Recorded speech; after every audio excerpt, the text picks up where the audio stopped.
We are Ridiculous Bitch, and you are listening to Rock at Night.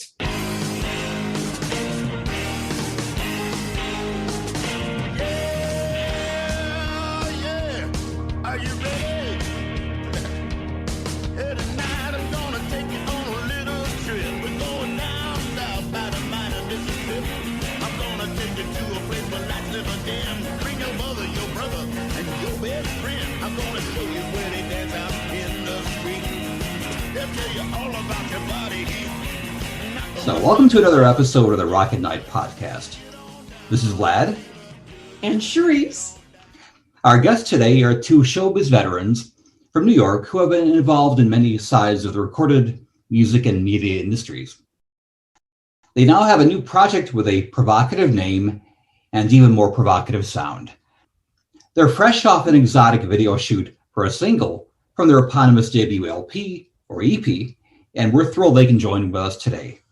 A warm Rock at Night welcome to the duo Karen Sherry and Jimmy Marlowe of Ridiculous Bitch. So Karen and Jimmy, your sounds and themes project sassy, audacious qualities, and we'll get into that in a moment. But what might first grab the attention of a listener is the group's moniker, and certainly it's liable to prick up some ears. What's the origin of the group's name, and how did you arrive at such an original name to start off with? I can't remember what movie it was. It might have been something in like the early 90s.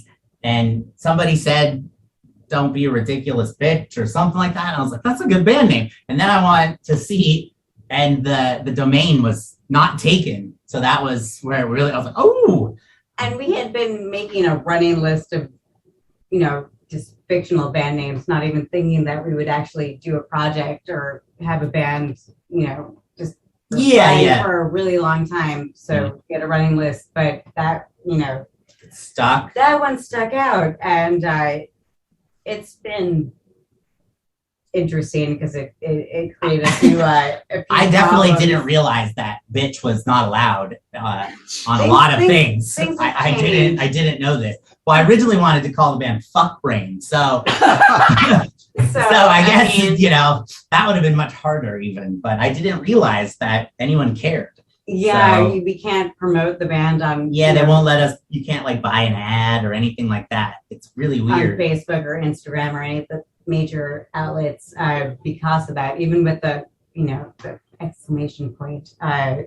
So that was kind of surprising, and that has changed. It wasn't like that. A little bit. It's weird too because if you had the name if it was prior to a certain time, you can use it. There's pre-Trump. There's there's the song "I'm a Bitch," and these things are okay, I guess. But it's really weird. I had no idea that it would be a problem. Media. Yeah, right. Just in the United States. I mean, because bitch is said in mainstream TV. Yeah, that's what it was. And we thought it was there to stay. I thought, I didn't think it was a problem if it was. But yeah, no, I got, we got kicked off a bunch of things. I'm not allowed to promote on Facebook and Instagram again because YouTube won't allow it, and so that's why we had to put the exclamation point. No, even with the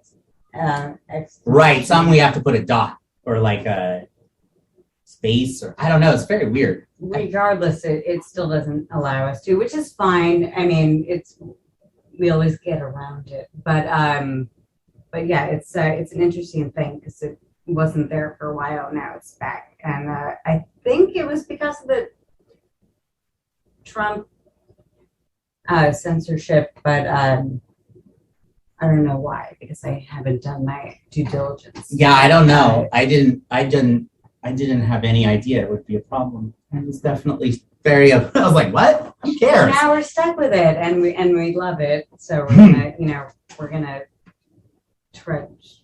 Yeah.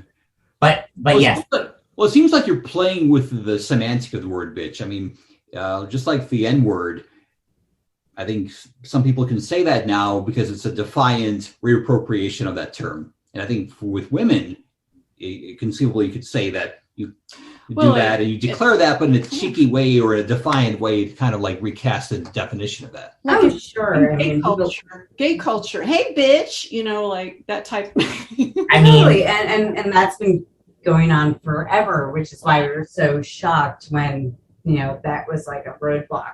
yeah, and especially, I just didn't think anyone cared about that even because nothing I'm a is. bitch. Very few things are censored anywhere Yeah. Right. except the titles.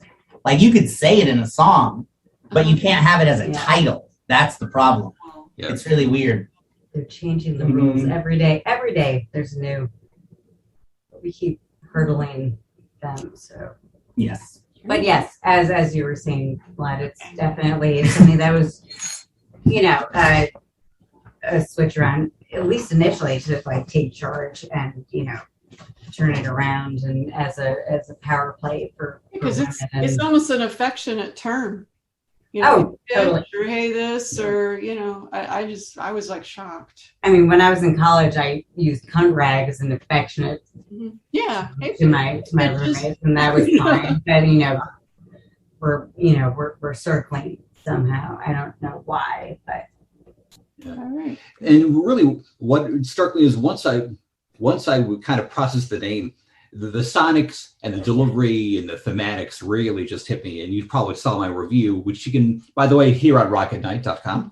On the first EP, I hear overtones of people like Eartha Kitt, theatrical works like Sweeney Todd. I saw some of your promotional photos, and really it just struck me with that. And even bits of Peaches, if you're familiar with her. I am.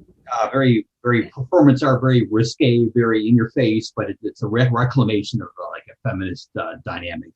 It's a melange of cabaret, I think, very gritty jazz and even theater. It's a really interesting confluence of that. What kind of influences kind of permeated into the group when you two first started getting into it, when we got off the ground? Oh, a lot of it was all just kind of like a lot of it stemmed from I had these like old songs I had written a long time ago. Some four actually. I wrote like this. It's not. We called it a live concept record, but I guess it was kind of a musical. It was Looking for Mr. Goodbar, but as a kind of like as a musical. So it's very dark, and we did that. And I was very prolific at this time, so I had all these all old songs that I hadn't done anything with in a while that were somewhat fully structured. They had no vocals; they were just music. But and so then lockdown happened. And it was like, hey, let's make some music. Here's a bunch of stuff I have, and then it kind of just went from there. That was the kind of genesis of it all. And also, I want to say that I was holed up in my apartment not just because of the lockdown, but I had foot surgery, so I couldn't move for a year, and I was really going nuts. So he realized that I needed some sort of outlet to do something, or else I would make him as crazy as me. And so I kind of snowballed. But yeah, then it came from, there was no real direction or purpose. It was just to make music. And I say this too, at first, it kind of comes when we were starting it was like, okay. And then towards the end, because again, it was during the lockdown, I was thinking, and it came out a little more aggressive and angrier than I think I anticipated, but I'm okay with that. It's just, it wasn't really necessarily, we didn't set out to do that. It just kind of happened. And also when you're isolated like that. It's all bottled up and it has. Yeah. It's definitely a different vibe than something. But yeah. So then we just made it. That was just us. Cool. So it just came out of COVID, basically. That's the first Sort time of. we were collaborating together with music. The whole, I mean, it was like a deluge, or like a whole host of different things. COVID is definitely a huge contributing factor, but yeah, we were just holed up and we needed to make something. We couldn't go anywhere, and we did it on our own because there wasn't, it's not like you could go at a certain point to just go and play music. You couldn't, you weren't allowed. So we just did it all in my basement in Chelsea, and 3 a.m. every night and piss the neighbors off and just did that, and then we figured we'd package it. Yeah. The thing is, the style is so unique, I feel, because some of it is almost electro techno dance, but then I hear, like in the song Joker, a little bit of Nine Inch Nails beat going on. But then I also hear the way you're singing, Karen, it's almost like Liza Minnelli doing rock. And there's a lot of kind of cabaret kind of feel to it, theatrical. I can't describe it. How do you guys describe it? I mean, I have much of a problem as you do. I mean, I was just this morning, I was asked to log onto a website and choose a genre, and I can't. That's hard. I always say like, rock. I didn't want to know about it. I just say rock and roll. That's always my answer for everything. I just do rock and roll, because at the end of the day, it's all it really is. Yeah, and there's so many subgenres There's now. lots. I mean, it's difficult, and again, because we didn't set out to do anything, set in stone as far as genre, it's difficult. But what about, I always want to ask people, and turn it around, what everyone else thinks, and I kind of get the same answer. What do you guys think? Mm-hmm. Interestingly, I found it to be very much a performance art project. Mm-hmm. And for me, and it's interesting that you mentioned that you're from Chelsea or from the West Village, it harkens back, and I'm showing my age here, to when you actually saw performance art from the Village, and you didn't just see a bunch of yuppies who were just going to bars all the time. And there was very much that spirit in there. Totally. Thank you. Those are my roots for sure. And so, it's hard to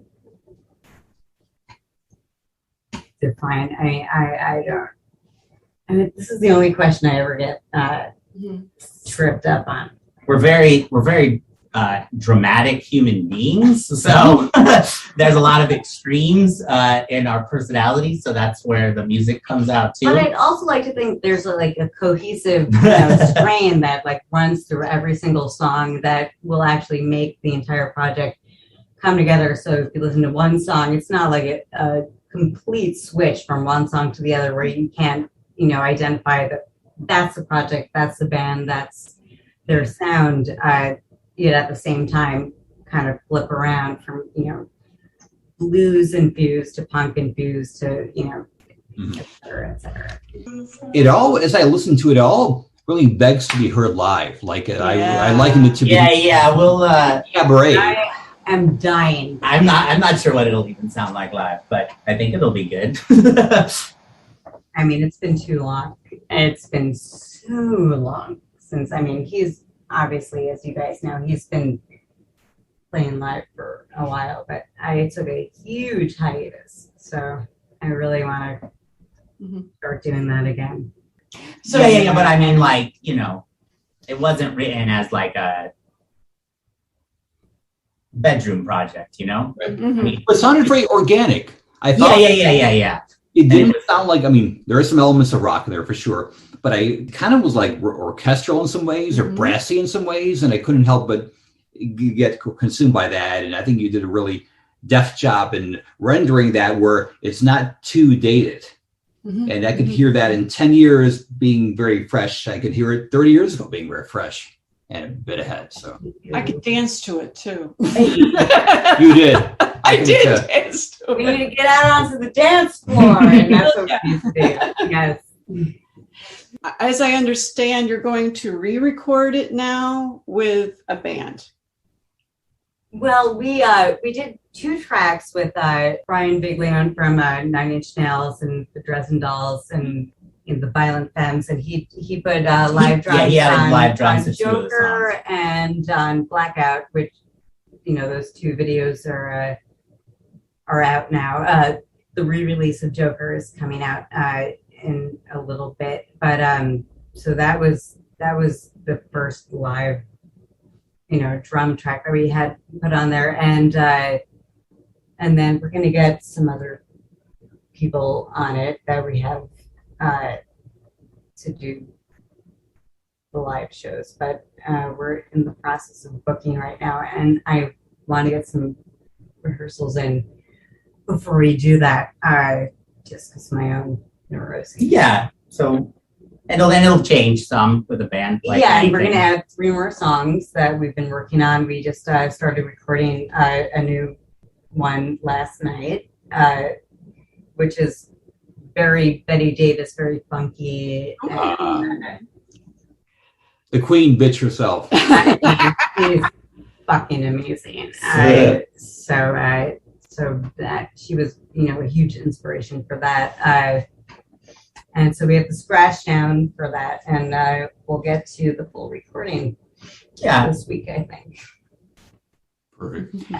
We talked about the video earlier and having gone to Europe. To tell our listeners a little bit about what adventures happened there and maybe any interesting anecdotes there. Oh, well, so I was, so my other band, we were supposed to play in Switzerland for a rock cruise, and it got canceled the very last minute, but she had already gotten a ticket. And so on the one ticket to Switzerland, we were able to then turn it around and get 2 tickets to Spain. And it was kind of just let's go to, she wanted to, I'd been told about the Alhambra, and she had been there, and she's like, let's go. I was like, okay, let's go. And so we went.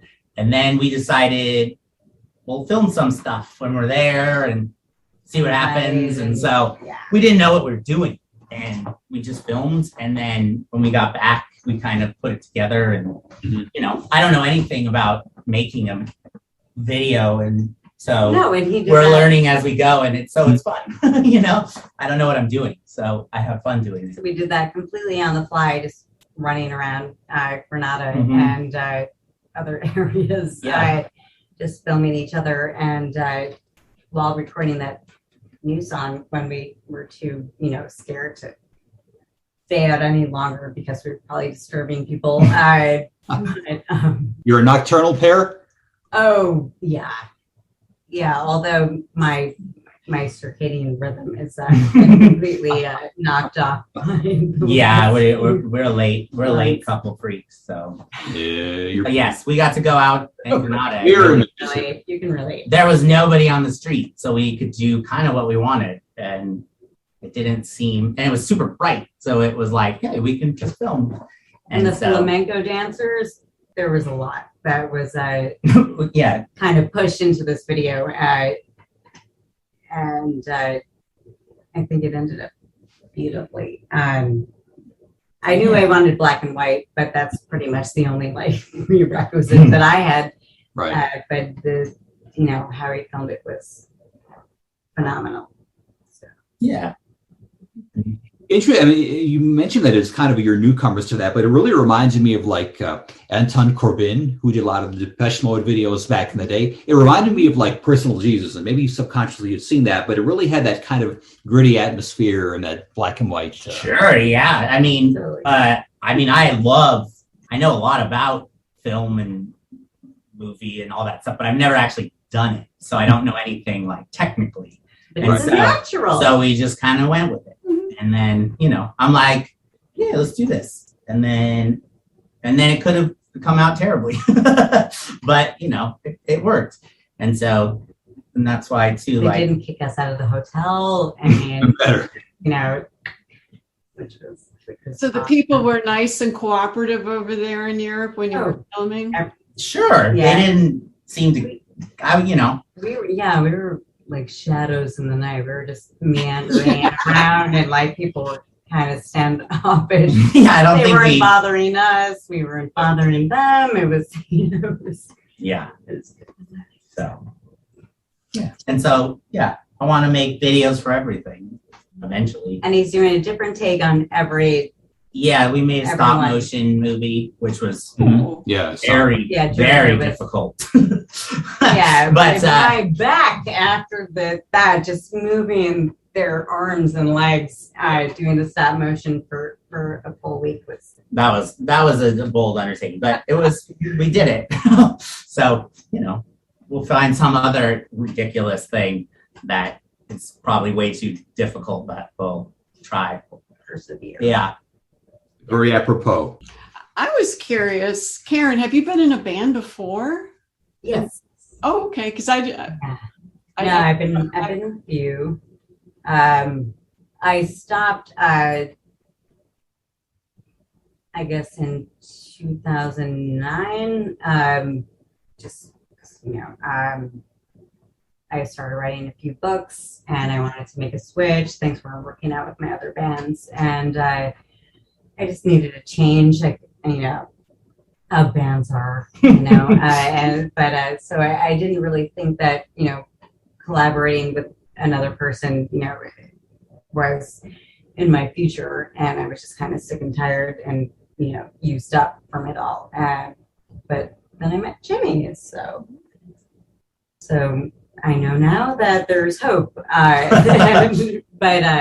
yeah, I made a huge switch. I mean, I've done that a number of times in my life. I was on stage, from 5 to 19, and then I went into, the band world. I was on tour with a few large ones until like 2003, and then came back to New York. I worked with the Colbert Report people in New York, and did a few things in New York with another band that I won't mention.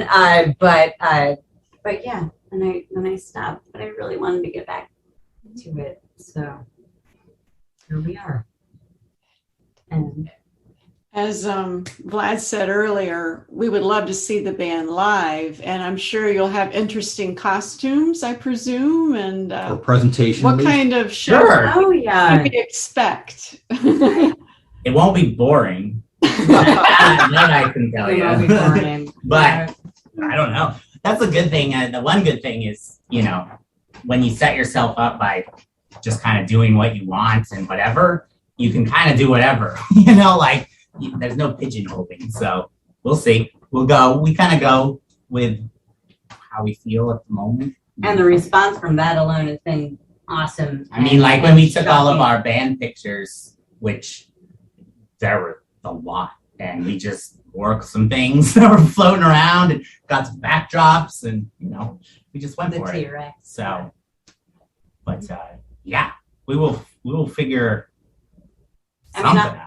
On stages, that's where I want to be. I'm not a studio person. I do a lot of studio work, and I, make ends meet, doing that sort of thing for other people. But there's nothing like being on stage, and that's where I thrive. So I need to get back to that. We all do. Everyone wants to. Pandemic slowed things down and also made it possible for us to make this, but time to get back. I picture you wearing like 40s outfits and hats and Totally. feathers and gloves and all Hat sorts. fanatic. I just picture you like that, very nostalgic. We were talking about one of our favorite electro swing bands. Do you know Caravan Palace by chance? Yes, I love Caravan. That's what I was thinking when I was love- hearing your music. Yes. Totally. Yes. We saw them in Detroit a couple years ago. Yes. Yeah, they're And I phenomenal. picture you like that kind of presentation. Like We think you would be the ideal opening act for them. That's what Vlad said. get in touch. Hey, with them. I'll open for anyone. Let's get in contact. Yeah, They're coming. They're touring in the winter. in the winter. are they? All right. Yes. I'll hit them up. You'd be the perfect support band for Caravan Palace. Yeah. I really think the same. No, audience. love, and I actually didn't discover them until like 2 years ago. So that's also serendipitous. Yeah. We're all on the same wavelength. And like you have an interesting menace, this kind of like vague menace to a lot of your topics, and you don't overtly say it, but it's kind of implied. It's kind of like in the atmosphere, the overtones. I think that could really be a nice lens to bring that out. I'm sure a lot of that would really come forth very strongly on stage. Mhm. Totally. Yeah, I'm sure live it'll come across a little heavier, perhaps, Sure. Mhm. and more It's always- aggressive. It's always different on stage. I'm a stage hog. Yeah. All right. Yeah. It's a compensation for the height thing. And because I'm a little bit petite, but yes, that's where I thrive. So that'll be good. I have a question for Jimmy. Is this Yes. departure from some of the other music that you play with the other bands? Because you do more glam metal, I know, in one of. I mean, I'll do it. I'll listen. I mean, I like to write and listen to everything. So that has nothing, with my other bands. Yeah. I mean, that definitely, there's definitely a specific style we aim for. So, there's certain limitations, but, we also kind of do what we want. And, that's something, I'll always love to do is something like that. That's initially why I play music, is to have a good time. And if not, it's totally not worth it. So, no, I just write what I feel at the time. And sometimes it goes one way, sometimes it goes the other. Sometimes it works for both. Just depends. What's the audience that you're seeing, or who's typically, if there is such a thing, the audience that you're seeing thus far for your first EP? Like kind of people or demographics yeah. or From the response that we've received thus far, it seems like it's all over the place. So I don't know if that's a good thing or a bad thing, but it seems to be pretty widespread, from like kids that are into musical theater to like hardcore punk people, and it's pretty nuts. And like just like I have issues defining genre when asked, it would be the same with the audience. It's also, strangely, people all have a different song they like and like latch onto, which is always interesting. Mhm. Not like one thing that everyone's like, yeah, that's great, but they'll like something each person differently, which is cool. Yeah, that's a first for me to have someone say, I like this song, and then the next person says the other one, and it's completely evenly keeled. It's pretty awesome, and I'm humbled. I like Blackout a lot. Thank you. Oh yeah. That, and in fact, I had an earworm for that like all weekend after listening to it, going to IKEA. I had like complete, it's like loop. No better IKEA soundtrack, but That's pretty good. When is the Joker video coming out? I think we're gonna release it next week. Oh, wow. It's all done and it's ready to go. Yeah. We're just waiting for Brian's drums to be finished and mixed, but it's ready to go. I just wanted to give it a little bit of space after the Blackout one. So I think that perhaps this coming Friday. I'm always so terrible about what the proper timing should be for these things. But I would say this week or the next. And we've got ideas for other videos too. Yes, and we're gonna start on Johnny 5 Mhm. this week. So that should be, and we have a great place that we scouted out in Connecticut. That's been a burning fire for in some It's a like ghost town. desolate like ghost town that people are not uninhabitable, and it's been going for 40 years. So we're going to go down there and film America. See what happens. First we're going to do Johnny 5, and then I think he wants to do every Yeah. And in the process, we'll continue. figure something out as a band. Or it's things are still so up in the air with certain aspects of life. It's starts to feel normal, and then suddenly everything is not normal again, and it's very odd. When you're coming up with material or themes, does that kind of factor into how you're trying to conceptualize that, or do you kind of like step away from that and try to not to be too temporal or too current oriented in terms of how you look at your material, your themes, if you will? I personally don't step back at all and just keep moving forward until we're done, and then I kind of take stock. But I don't think that reassessing and kind of tailoring the songs. A lot of times for me when I write, I it depends on what I'm listening to at the time, and I'll be like, I want to write something like this, and then I'll take that, and then it generally never ends up sounding like that, but it sparks something. Right. Takes on a life of its own. Yeah. And, limitations too, based on, I write primarily with a computer, so it's not necessarily organic to an extent, but it's, so it is somewhat, calculated. But as far as like, it's like anything. I just play some crap and then if it works, it works. It doesn't sound like crap, though. Trust me. I mean, so there's a lot of effort that goes into this. Thank you for that. But the start of anything is sort of like, here. We wrote, when we were in Granada, I had my guitar, and we were a little too ambitious. We're like, let's write some music, let's go sightseeing, let's film a video, all in the span of about 4 days, eh? This is They do it all. And that's noodles. But we wrote something there, and then we'll finish it. But it's so good. I'm so excited about this one. We're both very, very obsessive with things, so it takes a while to this is it. Finish something. We're a little bit obsessive.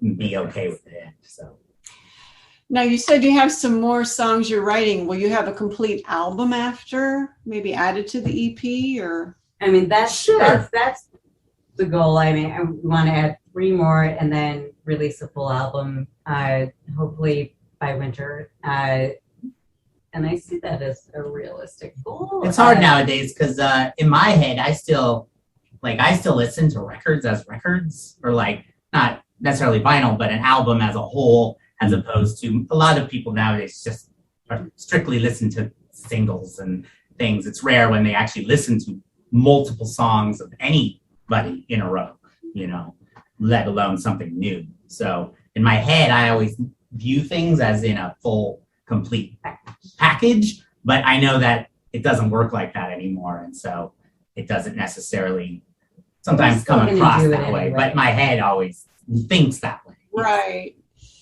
So you could definitely add to this bunch of songs, but then they'll definitely hit a point where in my head, it's time to create a whole new sort of package, Well, Karen, you've been in performance art and you've been in theater and the like.